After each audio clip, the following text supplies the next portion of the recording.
Speak up and welcome to Controversy on TAN Network. And the girls, Golf, Tulip, hello. Hello. The girls. The girls. We're not the girls if you've just watched this program on TAN Network for the first time, we are called Controversy, and the reason why is because Golf and Tulip... What complaining. We were just the bitches complaining about different Well, I wasn't going to say that, but anyway. I wasn't going to say that. Oh, okay. Is that, I don't know what I was going to say after that, actually.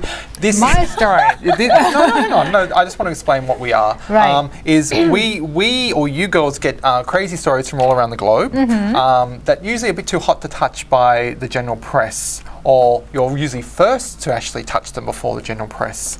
So yeah, this is sort of we did some digging. Yeah, digging. For instance, Sherpas collect rubbish left by climbers on Mount Everest. Now, I've heard about this. Dirty. I know, but there's a lot, I guess, as everyone would know, there's a lot of people who attempt to climb Mount Everest or have climbed Mount Everest, and you have to bring in certain equipment like oxygen or tent or whatever else that you need to sustain yourself up there. Yes.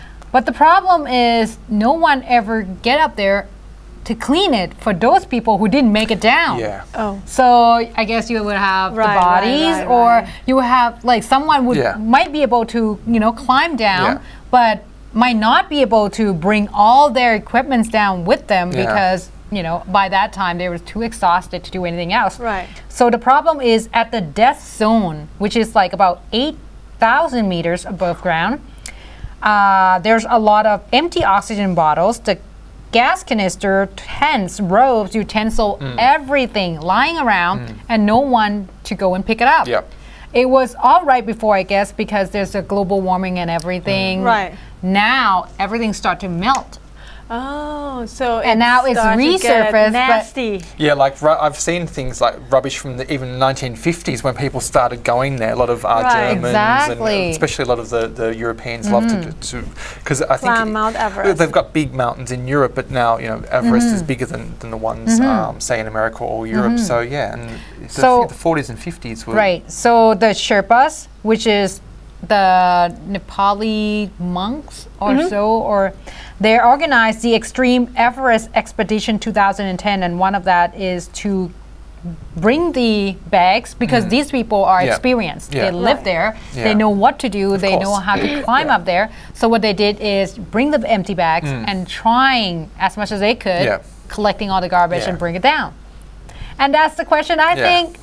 I understand because you're exhausted, you can't bring them down anymore, you're fearful for your life, but just the fact that it's just human nature, I guess. You want to conquer the world, you want to be on top of everything, you want to be in control. So you climb up there, because seriously, what's the point of climbing Mount Everest if it's not self-satisfaction? But the thing is, talking about self-satisfaction, this is a thing about the world and people wanting to do, all sorts of things, which I understand because we're a human being. We want to have some type of fun, but I think, it's destroying the environment. So I think a lot of these people that actually, I mean, if you must have money to climb this. That's not cheap. Oh, you have to. If it is frozen, it might not look that dirty. Exactly.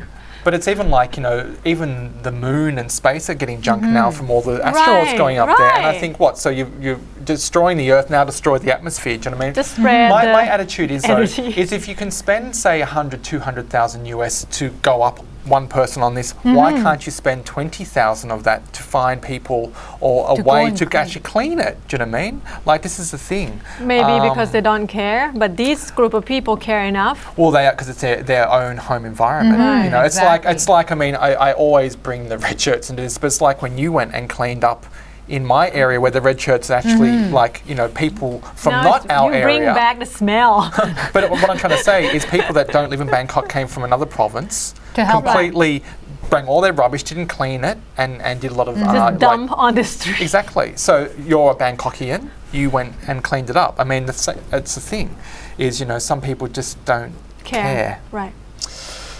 There you go. So, well, good on the Sherpa. I mean, the Sherpas, But what I think? I think if nobody clean it in the next 2,000 years, it will be the same as when we discover some kind of fossil or something, and then we will try to like, like what put, is this? yeah, put puzzle together. What happened to that? But I did see a documentary recently. Is that when you need to go to the toilet, it freezes up, especially number 2s. Right. And the thing is, they've actually got this thing now for foreign what are they called?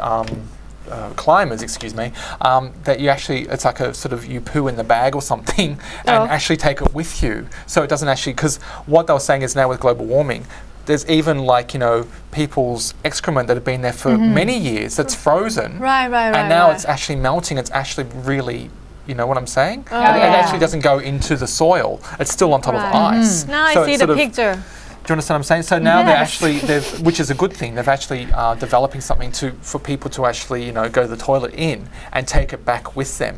Yeah, but the chances are, if they're exhausted, trying to climb down And the who's mountain, gonna they're not gonna. Who attach bag of feces on their waist climbing down? Well, hopefully the conscientious, more environmentally friendly.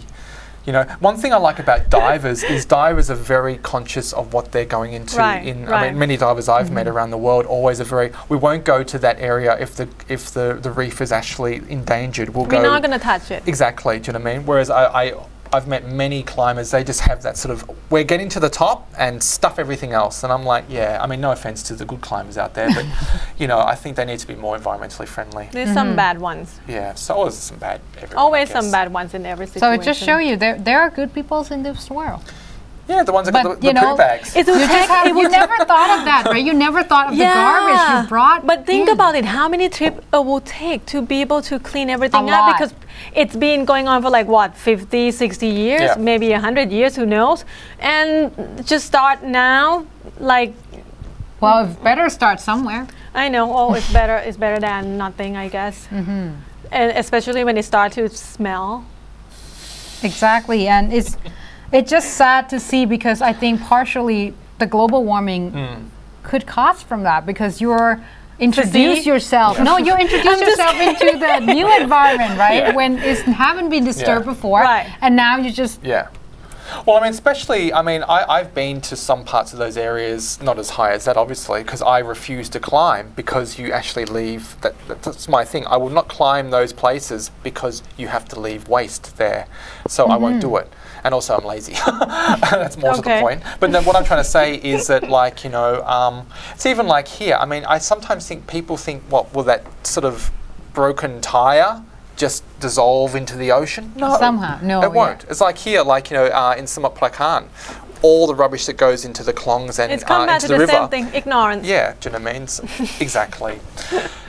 Anyway, we'll get back to you after the break.